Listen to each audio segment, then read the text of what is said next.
design. Buenas tardes, good afternoon, and happy International Women's Day 2021 to all the women, mothers, sisters, and daughters all over the world. My name is Emma. I'd like to introduce myself. My name is Emma, sales manager at VONDOM, and this is my beautiful colleague, Michelle. Thank you for the beautiful. Marketing director in VONDOM. So on this special day, it's a pleasure to talk to designer Teresa Sapey. She's one of our star designers in VONDOM, and the creative mind behind one of our iconic collections, that is the Adam collection. Adam here. I love Adam. Thank you very much for this incredible introduction. Hola, Teresa. Hola, ciao. Do you hear me? You are so amazing. Well. How are you? Very well. We are so happy to connect with you today here. Yeah, of course. For the moment, Michelle, we have survived. Yeah. For the moment, I got we would prefer to give you a huge hug. And you can see, I got dressed in an iconic way for an iconic day. I'm all yellow. You can yellow. I'm like, I could be like a chicken if you like, but I prefer to be like a woman. Okay, so Teresa, in this context, we just wondered, what do you think is the true role of women nowadays in the design industry? What is your opinion on that? Honestly, seeing that you both are women and I'm a woman as well, I would just say it's amazing, our role. First of all, I think more than being women, we're people. So let's talk about people and women. I think nowadays to talk about gender is a bit out of fashion. Who cares whatever you are? What is important is your creativity or your brain, especially in our job. But if you want to have my personal opinion, I do believe women are very to earth, you know, because in our career, we're not only professional. Normally, I'm saying normally, I'm not saying everybody, but normally we go through being lovers, wives, mother, daughters, grandmom. So we have to look after several tasks in our everyday life. I do believe we are very, very practical and functional. That's what I think I see the difference. Very busy. Very busy. Have you always wanted to be an architect? Because you are the famous Italian woman architect in Madrid. Well, this is funny, but you asked me this because actually, you know, I studied two careers. I studied architecture and I studied fine arts in pastel design. And then I ended up working as an interior designer, architect interior in Paris. First with the super famous Jacques Garcia and then with Alberto Pinto. And so actually I believe we do study, we do plan our life, but then at the end life decides for you, you know. So actually life has decided for me. But no, actually I wanted to be an artist. And then after having studied fine arts and architecture, I was talking with a friend, a family friend, a friend of my mom, who advised me that it was better to be a standard architect than a standard artist. The life would have been easier for me. And so I decided to switch to architecture, but I didn't know that after 30 years of career, actually, I can live, as I would say, I don't like a pin, or I don't like a sticker, I don't like a label. I don't think I'm a 100% an architect. I don't think I'm 100% an artist. I don't think I'm 100% interior design. I don't think I'm 100% a design. I would say I'm somebody who lives out of creativity. Yeah. Are you a fan of any architect in particular? Any woman on your list?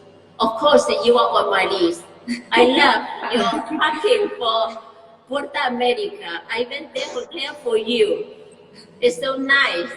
Yes, I am a big fan of, I love women architects that already passed away. I think we should talk about Gaia Aulenti, who has been the first Italian famous architect, the woman, the lady who designed Gare d'Orsay in Paris. She was an amazing lady, amazing. I loved her. And she was a really strong person.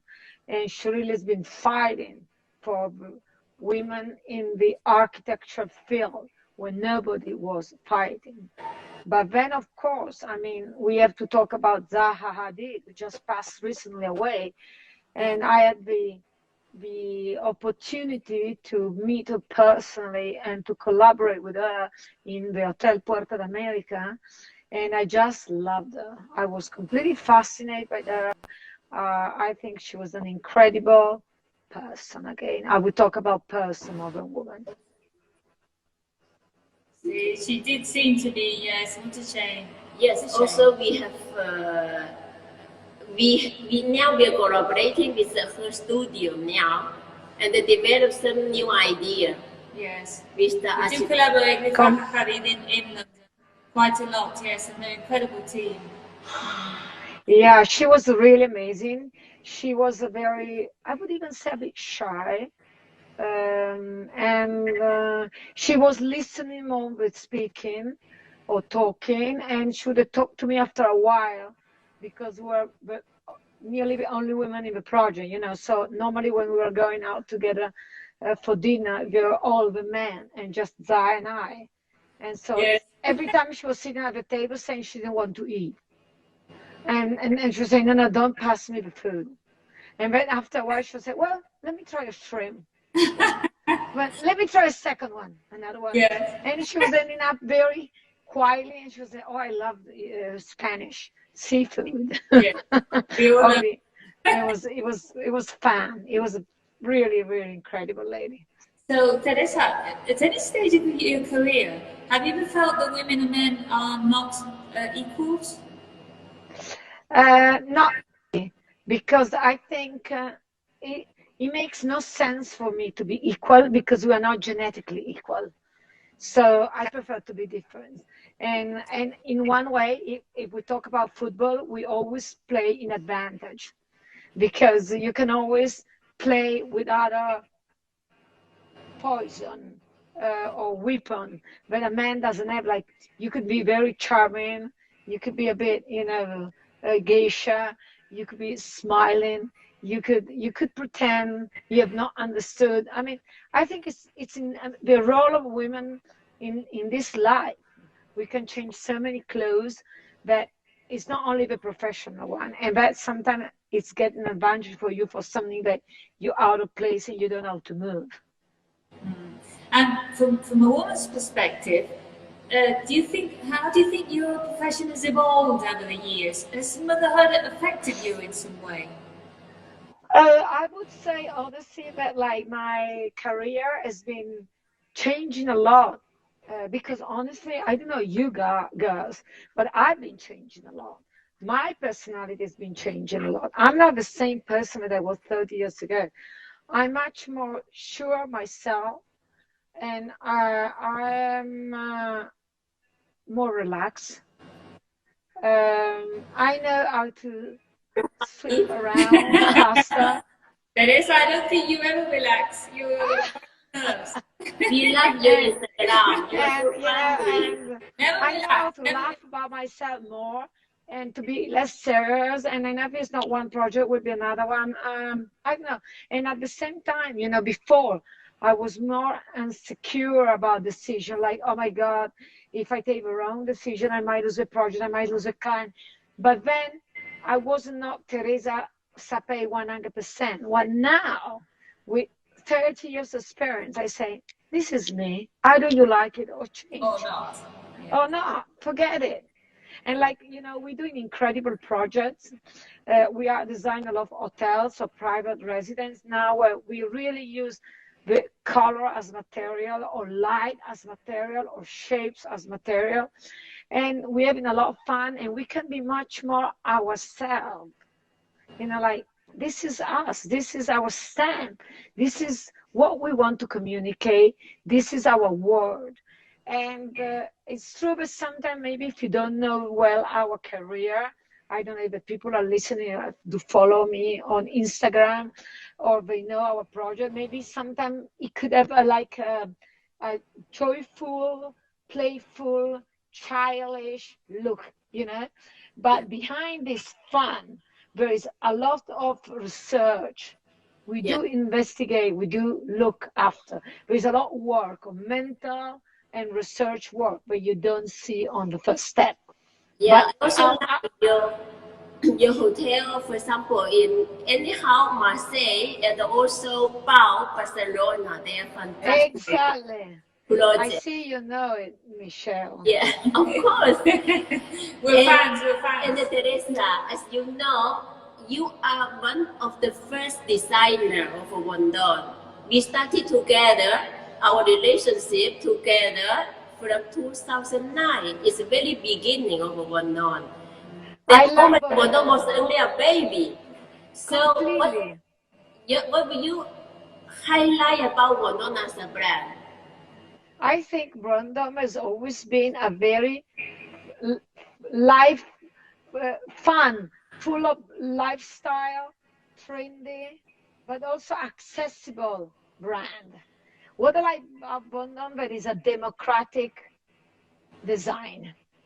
It's an affordable design for everybody, and because it's not expensive, at the same time, it's also ageless. It goes from young to middle to elder to retire to old people. Everybody like Vendome. It touch all ages, all social category, I would say, and all type of different people. And this is what is very democratic about Vendome. That's what I really like. So Teresa, your designs are endless. So which one, of course, the Adam, but which one would define you? Which one is your favorite? I really like a lot the chemist tube. So if Adam was a live person, how would you describe him? I would say that's the most attractive man I met, and especially as he never speak. The most attractive man? The most attractive man I met in my life. Teresa, do you know Adam is so popular? It's the most popular guy in our factory in Vendome. We have the order until about maybe say 6 months for the ordering for Adam. Yes. Oh yes. They don't mind to wait for 6 months to receive Adam. We have a long waiting list of 6 months for this piece. You're joking. Yes, 6 months minimum. So it's a long wait, and people Wow. have time for your piece. That is very successful. Yeah, so If you can hear me, I can tell you a very funny story. When Okay. I designed Pau in Barcelona, I put all the Adam in the courtyard of the hotel. So it's I saw full it. of Adam, exactly. But then I designed another small hotel in Madrid, Amor de Dios number 17, and it's full of Adam as well. So this American couple, it was the first trip to Europe in their life. They landed in Barcelona. They went to sleep in Pau. They saw all the Okay. Adam, but then they moved to Madrid, and coincidence, they went to sleep in Amor de Dios 17. And again, they saw all the Adam. So they said, wow. So they went to the owner and they asked him, sorry, why in Spain you full of heads everywhere? heads, men's heads. What's the meaning? What's the meaning of these men heads everywhere? And this guy was not understanding. He said, what are you talking about? We don't have heads everywhere in Spain. And then he started saying, yes, we have been in Barcelona. Everywhere was full of heads. We come to Madrid, everywhere full of heads. And he was like, what type of head? This, the Adam. And he said, oh, but where have you been in Barcelona? And they said, in Pau. And so he knew it. And he said, oh, you're right. You know, Spanish people, we love to cut heads to people. Yes. They thought, So, Teresa, so with all the experience you've accumulated over the years, what advice would you give on coming architects, women architects? yes. What? With the experience you've accumulated over the years, Yeah. what advice would you give on coming women architects? I would say trust, well, believe in your job, be an hard worker, don't dream to have a family, don't dream to have holidays, and then if you're ready, fight for it. Because No family, no holidays. It sounds terrible. everybody gets my studio to my practice. They come and have a boyfriend, a girlfriend, and I don't know what's going on. After 2-3 months being here, they're all single. Too busy, too busy. Too busy, too busy. I'm a too demanding boss. Yes. The last question now, Teresa, how do you think about, how do you see this industry in the future? I mean the design industry. Well, we are doing the internship here. We have at the moment, I got 3 people doing internship. We have decided to go back to the office like COVID did not exist. And we are working normally. Obviously, now I'm talking to you, I took off my mask. If I go and see somebody, I put my mask. But we working normally, and the world is completely normal again. We're doing project, we designing. We can work on smart working in architecture. It's impossible. That's good, that's good. Or would you like to answer something? Because a lot of people now, Yes. No, Our fans story. and our clients, they all of them are waiting forever. Well, it's another very funny story. Every time I go to somebody, I take him a small Adam as a present, and I say, you can break your friendship with me, but you will not be able to ever break Adams, because it's an unbreakable Adam. And I know, because a friend of mine in Venice told me another very funny story. They shared it was not an Adam, it was a plastic object, a bit like Adam, and in recycled material. And so she had a fight with a friend, and so she said, finally, I can get rid of this object. So she opened the window and she threw it in the canal, and suddenly she saw the object was floating. She didn't break it. It's indestructible. So it's an indestructible Adam. Okay. Teresa, really, you're so magical. So thank you so much. No, thank you both. It's been an incredible day. Look, I'm all yellow, like a chicken, like an egg. You look like great. You look always like amazing. mimosa, like mimosa.